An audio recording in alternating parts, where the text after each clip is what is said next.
दोस्तों नमस्ते। लव जिहाद लव जिहाद लव जिहाद, यही एक बात आज हर तरफ चल रही है और इसी बात पर बहुत सारे लोग चिंतित भी है। हर रोज एक नई कहानी हमारे सामने आती है और उस कहानी में यही होता है कि एक मुस्लिम युवक होता है और हिंदू युवती होती है। मुस्लिम युवक हिंदू युवती के साथ शादी करता है और उसके बाद कुछ साल बाद उसकी मौत या उसके बुरे हाल हमारे सामने आते हैं।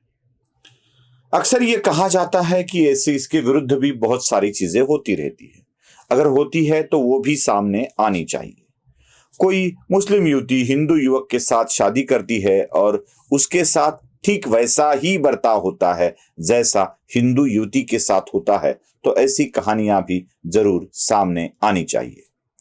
लेकिन उनकी बदकिस्मती ये है कि ऐसी कहानियां बार बार सामने नहीं आती, बल्कि इतनी ज्यादा कहानियां तो यही आती है। कोई सूटकेस की कंपनी ऐड बनाती है तो उसमें भी यही दिखाया जाता है, हिंदू लड़की मुस्लिम लड़के के साथ शादी कर रही। कभी कभी किसी सुनार की दुकान की या किसी ज्वेलर्स के दुकान की ऐड होती है तो उसमें हिंदू लड़की मुस्लिम घर में प्रवेश कर रही है, यही दिखाया जाता है।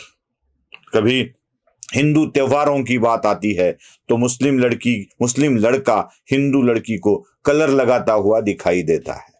त्योहार भी ऐसे ही मनाए जाते हैं। बस यही बार बार सबके मन में लाने की कोशिश हो रही है कि हिंदू लड़की मुस्लिम लड़के के साथ प्यार करती है, शादी करती है, उसके साथ जीवन यापित करने का प्रयत्न करती है, तो कोई गलत बात नहीं है।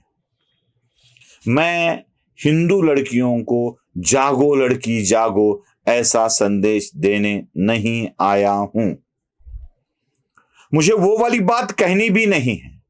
कहनी इसलिए नहीं है कि मैं कौन होता हूं किसी को जगाने वाला। अपनी मौत मरने के लिए कोई इतना लालायित है कि वो खुद होकर मौत के साथ जाने के लिए तैयार हो जाता है, उसे क्या जगाना?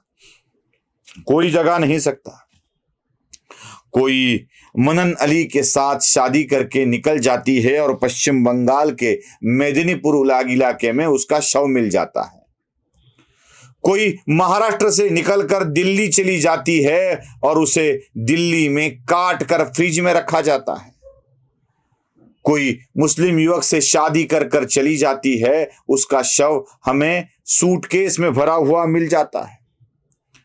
घटना केरल की हो या दिल्ली की, ठीक वैसे ही होता है जैसे हर घटना में होता है। पुणे जिले के मंचर का एक वीडियो तेजी से वायरल हो रहा है। 1.5 मिनट का ये वीडियो होगा। उसमें मराठी संवाद है और उसमें कुछ लोग कह रहे हैं कि तेरे पिताजी है बेटा, पिताजी से डर मत, क्या हाल बना रखा है तूने, निकाल दे ये बुर्खा और चल हमारे साथ, किसने किया ये तेरे साथ ऐसा, यही बातें हो रही है। मैं लड़की का चेहरा छिपा रहा हूं इसलिए कि मैं किसी भी विक्टिम की आइडेंटिटी ओपन करना नहीं चाहता। जब जब भी उस लड़की के नाम का जिक्र होगा वहां पर बिप बजेगा, क्योंकि मुझे किसी लड़की के साथ इज्जत के साथ खिलवाड़ नहीं करना है, क्योंकि वो बेचारी फिर से अपना जीवन यापित करना चाहती है तो उसे वो करने का मौका मिले, भले ही उसने वो गलती कर दी हो, भले ही गलती कर दी हो। ये 1.5 मिनट का वीडियो जरा समय निकाल कर आप देख लीजिएगा। आपने देखा है इसको, फिर भी देख लीजिएगा।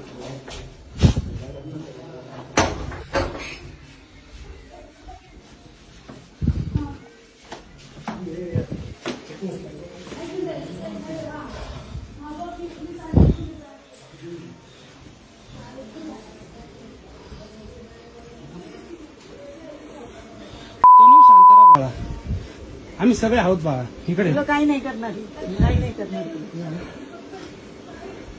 ते काढ बाळा सगळं काढ.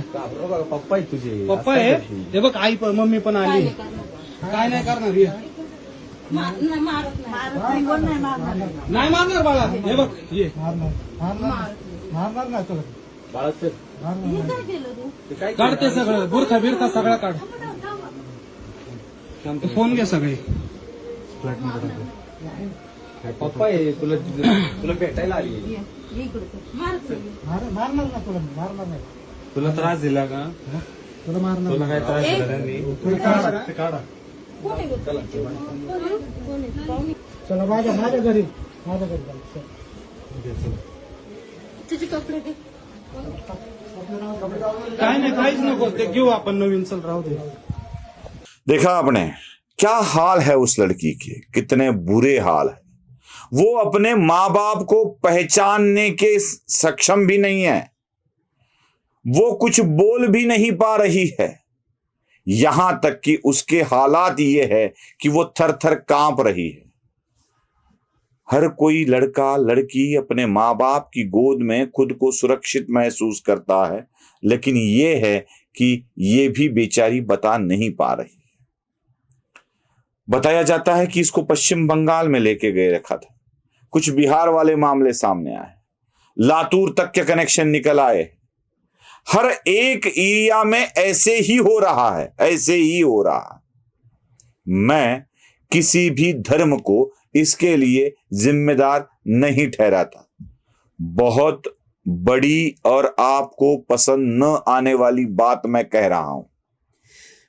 मैं किसी भी धर्म को इसमें शामिल नहीं कर रहा हूं या उनको दोष नहीं दे रहा हूं. मैं दोष उन लोगों को दे रहा हूं कि जिनको पता है फिर भी इस हालात में फंसते जाते हैं, खुद को फंसाते रहते हैं. पता है धर्म अलग है, पता है जब मेल नहीं खाता है, पता है ये ऐसा ही है. बहुत सारी घटनाएं हुई है, पता है इसमें हम फंसने वाले हैं, पता है फिर भी वही जाते हैं, वही काम करते हैं. मैं उन लड़कियों को दोष दे रहा हूं. अपने मां बाप से ज्यादा जिस मां ने 9 महीने कोख में रखा, उससे ज्यादा जो 9 महीने की कोख अपने देने वाला है उस पे भरोसा और निकल जाने वाला है उस पे ज्यादा भरोसा. जिस कोख से निकले हो उस पर आपको भरोसा नहीं है. प्यार करना ही है तो ऐसे व्यक्ति से करो कि जिनको अपने अनुभव के आंखों से परख कर अपने मां बाप स्वीकार कर ले. चलो छोड़ दो, शादी खुद का निर्णय है, खुद को करनी है, तो कम से कम अपने इर्द गिर्द के अनुभव को देखकर तो निर्णय ले. कैसे लड़कियां अपने आप को एक लड़के के सामने खुद को समर्पित कर देती है, कैसे इतनी जल्दी तैयार हो जाती है और सो जाती है किसी के साथ भी. माफ कीजिएगा मैं जरा से गलत शब्दों का इस्तेमाल कर रहा हूं.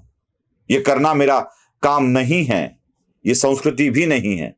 कैसे तैयार हो जाते हो आप. और एक बात याद रख लीजिए, स्त्री जिसके सामने पूरी तरह से समर्पित होती है उसके साथ समर्पण कर देती है. स्त्री का एक अच्छा गुण और दुर्गुण भी यही है. प्यार को जताना और प्यार को निभाना स्त्री ही जानती है. जितने भी लव मैटर्स है, देख लीजिए, प्रपोज होता है तो स्त्री द्वारा ही होता है. आप एक बात जरा, स्त्री जितने भी पैसे जमा करती है ना, उतने अपने प्रिय व्यक्तिगत पर पूरे के पूरे खर्च देती है, निभाना भी जानती है. पुरुष अपने पास के पैसे बचा के रखता है, लेकिन स्त्री ऐसे बचा के नहीं रखती, सब कुछ न्यौछावर कर देती है अपनों के ऊपर. ये स्त्री का ये सद्गुण भी है और विकृति भी है, दुर्गुण भी है. स्त्री अपने प्यार को बताना, जताना और निभाना बहुत अच्छी तरह से जानती है और इसी का फायदा उठाया जाता है. 16, 17, 18 की उम्र में लड़कियों को फंसाया जाता है, अपने जाल में लिया जाता है, उसको बार बार एक स्पेशल होने का एहसास दिलाया जाता है. तुम बहुत खास हो, तुम बहुत अच्छी हो, तुम अच्छे स्वभाव की हो, तुम पर यह बहुत जचता है. कुटुंब को भी, अपने फैमिली को भी मैं बताना चाहता हूं, आपके लड़की ने किसी विशेष रंग का कपड़ा पहना है, कोई अच्छा अलंकार अपने शरीर पे लगाया है, तो आप उसे अच्छी दिखती हो या नहीं दिखती हो, यह कभी कहा है? उसका खास होने का एहसास कभी आपने दिलाया है? आप नहीं दिलाते हो। जो दिलाता है वो उसके दिल के करीब का हो जाता है। यही इनकी खासियत है। ये बोलते रहते हैं तुम बहुत स्पेशल हो, तुम खास हो मेरे लिए, तुम जान हो मेरी, सब कुछ न्यौछावर कर दूंगा तुम्हारे ऊपर। ये एहसास तो दिलाया जाता है। उसको ये कहने वाला भी कोई नहीं होता है ये ड्रेस अच्छा है, ये जेवर तुम पर अच्छा दिखता है, ये कलर तुम पर अच्छा दिखता है, ये कह कहकर वो उसके खास होने का एहसास दिलाते हैं। जबकि एक लड़की को फैमिली में ऐसा खास होने का एहसास दिलाने वाले कम बल्कि ना के बराबर के लोग होते हैं। यही एहसास उनको उस लड़की के बहुत करीब ले जाता है और सब कुछ दे देती है लड़कियां उस लड़के को और उसी को अपना जीवन साथी मान लेती है। प्यार के रंग 2-4 दिन के होते हैं, जब उड़ जाते हैं तो बस वो हो जाती है बच्चा पैदा करने की मशीन। और जब ये मशीन बच्चा पैदा करके बेकाम की हो जाए तो उसे काट दिया जाता है। यही हो रहा है आजकल के लोगों में। तो बस सावधान इसके इसलिए रहना चाहिए। मैं किसी धर्म को गाली नहीं दूंगा, मैं इतना ही कहूंगा कि जो हमारी ही थाली में खोटे सिक्के पड़े हैं तो उस पे हम क्या कर सकते हैं। बस हमारे सिक्कों को ही अब खोटे नहीं खरे सिक्के होकर उभरना चाहिए। यही मेरा कहना है। पसंद आया हो तो लाइक करो, शेयर करो, सब्सक्राइब करो। धन्यवाद।